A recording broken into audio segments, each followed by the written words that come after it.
Hey, shalom, shalom. Mr. Brother Abad Yabba from the DC Church, coming at you, giving all praise, glory, and honor to Yahweh, Bahashem, Yahweh Shai, Bahashem, Kadash, Yahweh being the Heavenly Father, Yahweh Shai being whom the world ignorantly calls Jesus Christ, Bahashem meaning in the name, we call meaning spirit, Kadash meaning holy. Alright? These are the names and the powers that I come to you in order to profess the 100% truth, and the Lord's will seal the elect's faith. Shani Kabaga, Walla Rakaza, Queen Naba'ai, meaning double honors to the elders and apostles of JMS. In these times whom the Heavenly Father had enlisted the 100% truth, okay, to be received by the elect. And of course, Shalom wa Barakam wa Barakam Shiyasha Allah, peace and blessings be upon the elect of the nation of Israel. Alright? And to the men out there that's sighing, that's crying, for all the abominations that be done in the midst of this place, to you I say Shalom wa Barakam wa Thumb, peace and blessings be upon you. Now, without further ado, I wanted to kind of paraphrase the title of this video, but what it goes to say is the reconstruction of the Israelite man is the foundation of the new kingdom. Okay, and the reason why I state that is because when you look at the aspect of order, and you look at how the order is set out, it's Yahweh, it's Yahweh Shai, then it's men, women, children, right? Now, when you look at the physical aspect of the order, we're at the very top of the physical aspect of the order. We're the physical representation of Yahweh and Yahweh Shai. Okay, so we're the highest level of order that is here on the earth physically. Okay, and that's why reconstruction of the Israelite man is the foundation of the new kingdom, because we are the physical, or we are the highest physical level of the order that is set out in 1 Corinthians the 11th chapter verse 3. Okay, so therefore, if we get reconstructed and we get constructed in a way to where we're following after the ways of Yahweh Ba'ashem Yahweh Shai, then everything will follow. Okay, because we're the top of that order. But of course, that comes in due time, because the scriptures also state that women rule over us. So right now, it's funny, but in Esau's order, the physical order is really the men. I mean, it's really the woman, the children, and then the men. And what tells you that? Certain instances in court where women are able to take the children, or able to take all the goods during the severance or a divorce. Not to stray too off topic, but that's a representation of how the order is basically set out in this world. And Esau coincides with that order, because typically in a typical case in our nation, in our order, and in our ordinances and heritage, the woman would get she would get a bill of divorce, and she would go off with nothing, not even the children, if the man decided not to. Because the thing is, she's a possession.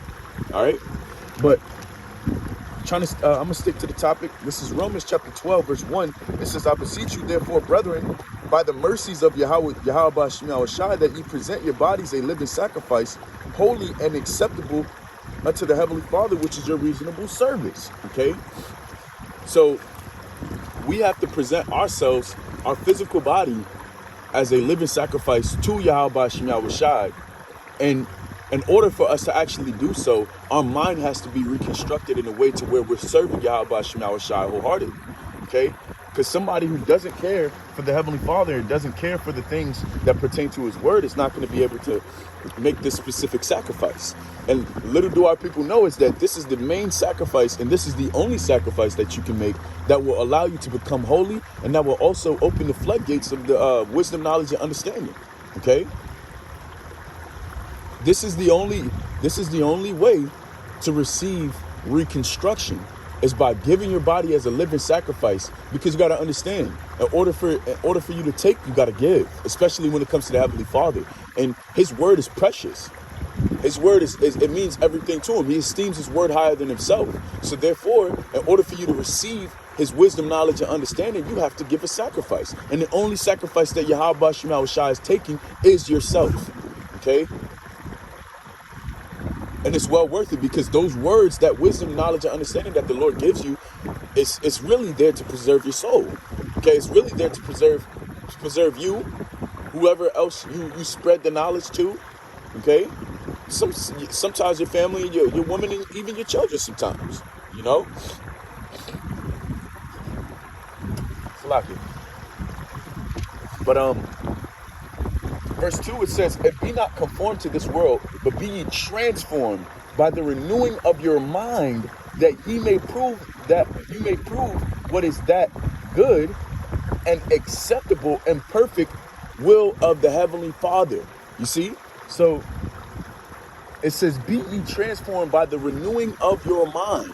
That right there is the reconstruction that has to happen within every Israelite man in order for us to be reestablished and put back on the top. Okay, so whether you take the process, whether you do the process or not, it's going to happen to you. Your mind is going to be reconstructed, your mind is going to be renewed, and you're also going to be renewed to the point to where you're in full servitude to Yahweh Shema Shai.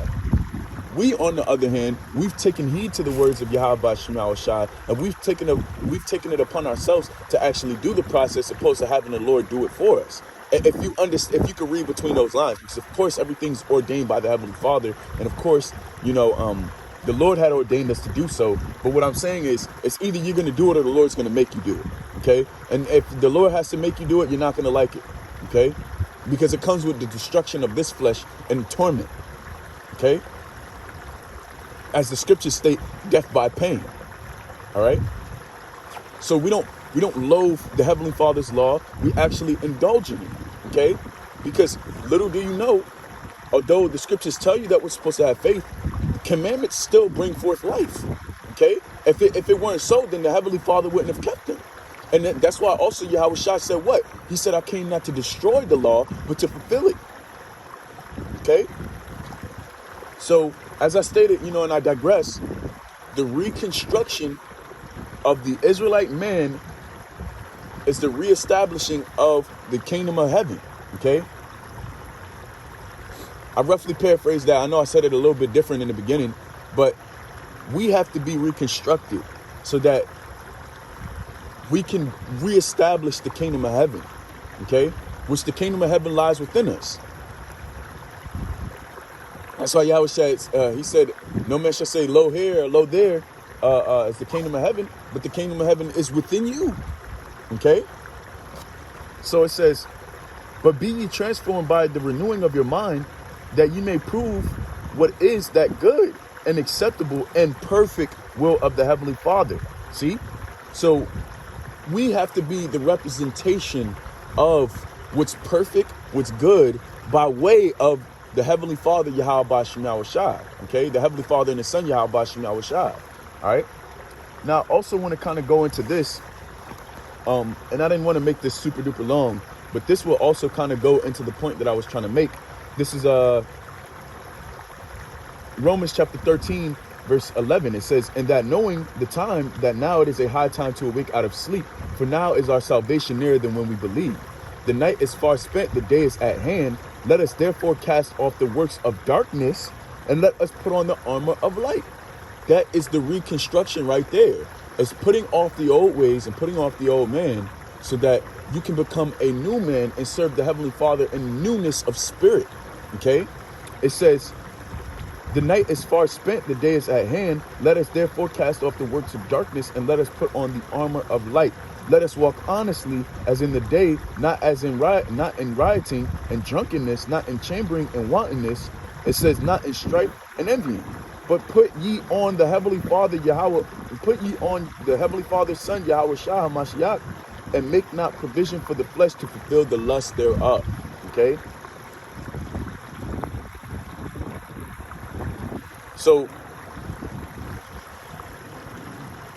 reestablishing how you thought, reestablishing the way you act, the way you move, the way you breathe, the way you talk,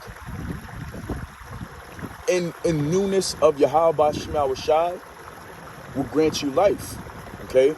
And not only grant you life, because you got to understand, a candle that's inflamed is gonna flame up those other candles next to it.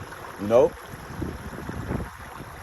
That's if those men been trimming, you know, and if those men have enough light to actually be lit, okay? But the more we reconstruct ourselves, the closer we're getting to the reconstruction of Yahweh Shem Shai's kingdom, okay? Because we're all building blocks. And as I stated before, we are the highest physical level on the order of Yahweh Shem Shai. So therefore, we have to represent, okay? We have to represent. We have to put on as Yahweh Shai and suffer and do the will of Yahweh Shem Shai and go out there and preach and try to reestablish. I ain't gonna say try, but and reestablish the nation, reestablish our nation's thoughts. Okay, starting with the men, because the scriptures say, "Unto you, O men, I call." Okay. And multiple times the Heavenly Father tells you that He calls men to do His service. Okay. So with that, you know, I give all praise and glory and honor to Yahweh Shem Shai, Ba'ashim Kokadash, Shin Kabag Gawela Rekaza Queen Naba'ai, wa Shalom wa Barakam Labakan Shiyasha Alam. Of course, you know, Tawadi Yahweh Shem Shai, Ba'ashim Kokadash for allowing me to make this epistle. And I pray that you are edified through this epistle, Akim. And until next time, I say Shalom.